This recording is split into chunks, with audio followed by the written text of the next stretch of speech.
Hello, my amazing artists. So, boys and girls, I know that we have been doing things with yarn, and naturally we should have progressed into doing sewing and stitching, but since those materials may not be handy to you at home, we are going to pause that for a moment and move on to what we would have done afterwards, which is to explore the idea of space. Now, space in art is not like the outer space where astronauts explore and we have our planets. Space is a way to illustrate depth, or when things are closer or further away to us, and how things relate to each other inside of that space. Now, there are 6 ways that we can create the illusion of space, and we are creating the illusion because our paper is flat. There isn't actually that third dimension of depth. We have height, we have width, but there is no depth when things are here on our paper.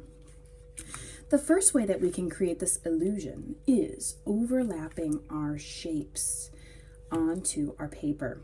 Can you guess, boys and girls, which one out of A, B, and C is the one in the front, the one closest to us?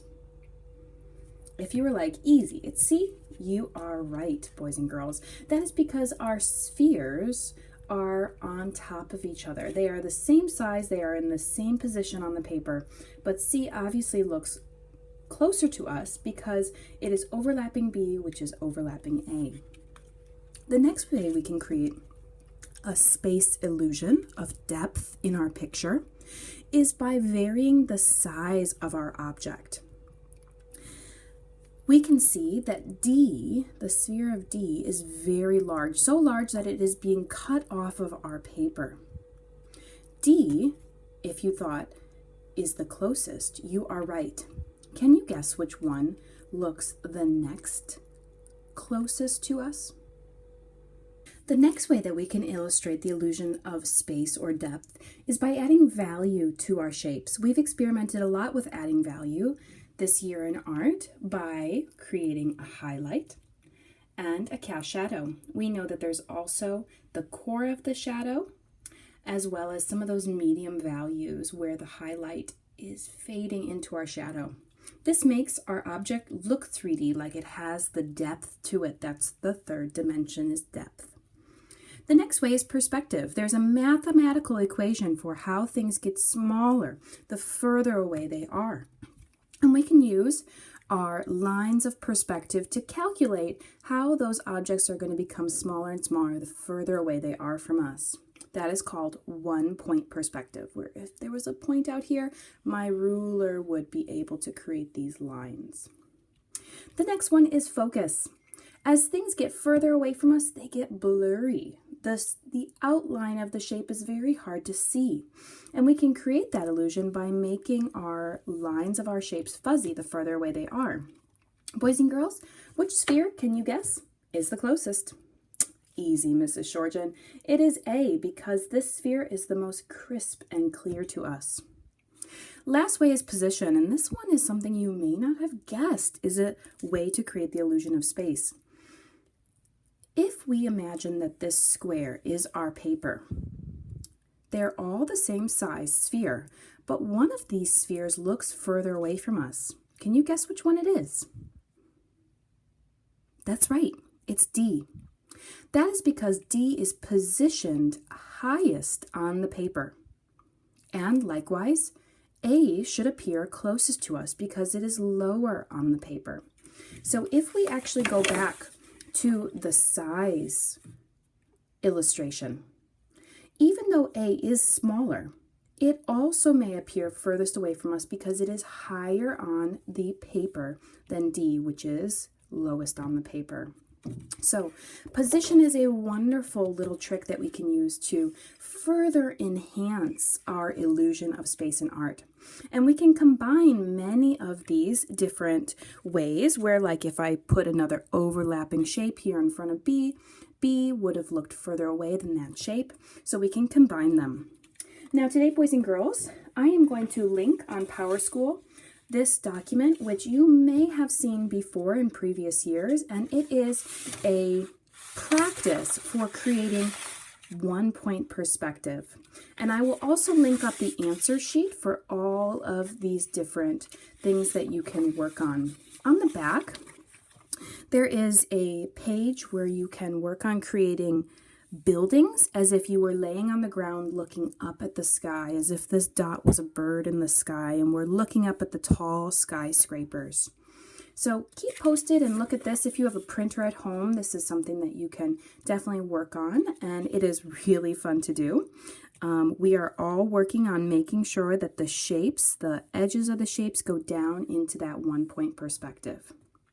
But if you are finished with this, or if you've done it before and you're very comfortable with how to do 1-point perspective, we are going to next do a activity where you are creating the illusion of space by making lines that bend in a way that is perspective.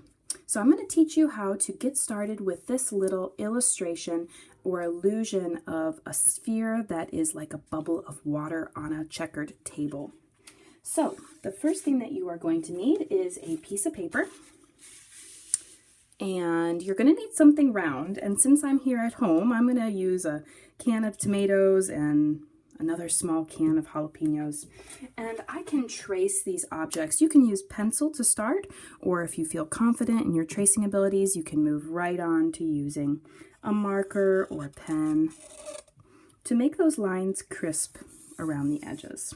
I like using cans because I know I'm going to recycle these anyways, so it doesn't matter if I get marker on them. I'm going to do a few different spheres because I think it's really fun to challenge myself to make these curved lines in the way that they should be. Okay, now the next thing that you're going to need is a ruler, and many of you may not have a ruler at home, so if you don't have a ruler, go ahead and maybe use the edge of a book. I have a book here that I could use.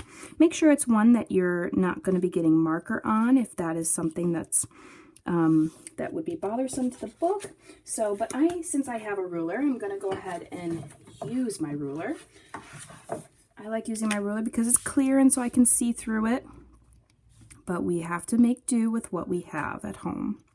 So boys and girls, first thing that you're going to do is you are going to make an X or a plus sign with your ruler. You're going to make one straight through the center of your big circle, and the other side of the plus straight through horizontally. So I've got a vertical line and a horizontal line through the big circle that's in the center of my paper. So you'll notice I've got a big straight one and a horizontal straight one. The next thing that we are going to do is we are going to make our lines go away from the center points on both sides. So I take the red line that's in the middle of my ruler, but you can just kind of give it a guess if you're not using a ruler as to how wide you want your checkers to be. I draw a line to the circle, stop, and continue on the other side of the circle. So notice how this line does not go through my circle? That's because eventually this line is going to need to curve. So I can't really use my ruler to make this curved line. Go ahead and continue making your checkered board lines radiating from the center point. That means going away from it. And when I get to this smaller circle here, I want to do the same thing where I stop when I get to the circle and continue on the other side of it. Turn your paper, especially if you're right-handed, I always flip my paper over so that I'm using my left hand to hold firmly down my ruler and my right hand to, of course, draw because I'm right-handed. So it's okay, even though my paper is technically upside down right now, this is helping me to make my lines.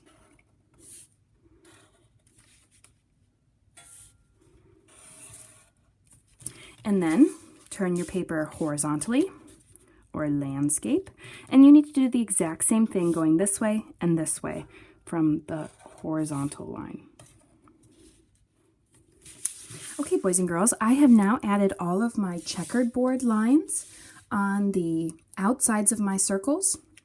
And what I am going to do next is I'm going to focus on my big circle and show you how to make the curved lines next.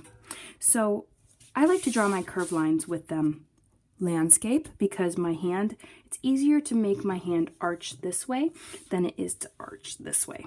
So I'm going to find, I've got this line drawn. Now I need to find the next line that would be going through my circle, but this time I want to make it curve on my circle. I've got my curved line. Let's skip to the next one. We have another line that would naturally go through my circle, but now I need to make it curve to connect to the other side of the line. If you're struggling to find those lines connecting next to each other, put your ruler or book up on that line to make sure that you're jumping from one side of your ruler to the other. Now, as we get to this line here, the jump of it is actually the edge of the circle that we have already drawn. So we do not really need to draw this line. Okay, so we have done 2 lines here. I'm going to flip my paper over to the other side. Again, it's easier for me to draw it this way and draw the other lines on this side. Connecting from one side to the other, they're jumping across the circle. We also need to do the lines in this direction to complete our checkerboard. I find it's just enough to do 2 because then remember this one and this one, it's already on the back side of the circle.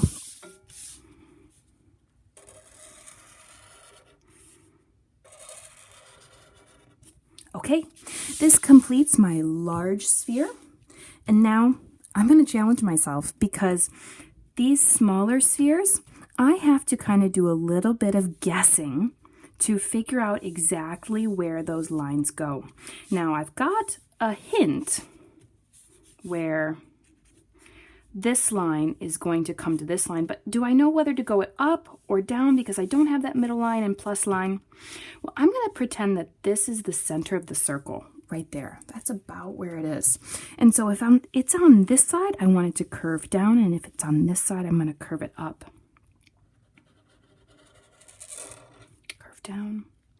This one is barely right there. I leave a little bit of gap. I think I can kind of make that connection. I want to make sure that I've got this side of my circle ticked. And since it is above that center point, I'm going to make this line curve up.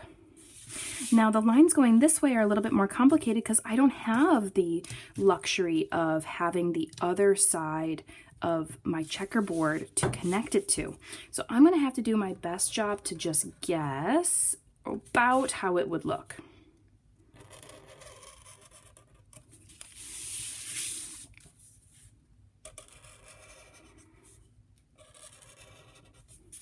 And that's about my best guess that I have for that.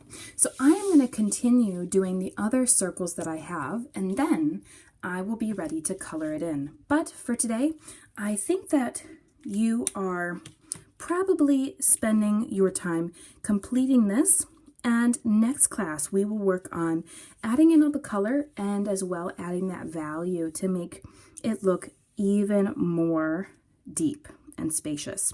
If you want to continue on for today, you can go ahead and color in the checkerboard background. That's an easy one to do, where you make sure that you do one color, skip a color, one color, skip a color, and they go this way in diagonals as well. You can also do multiple colors in the background if you want to do different colors in the white space as well. That is up to you. Okay, boys and girls, I will see you again next time when we work on coloring and adding value.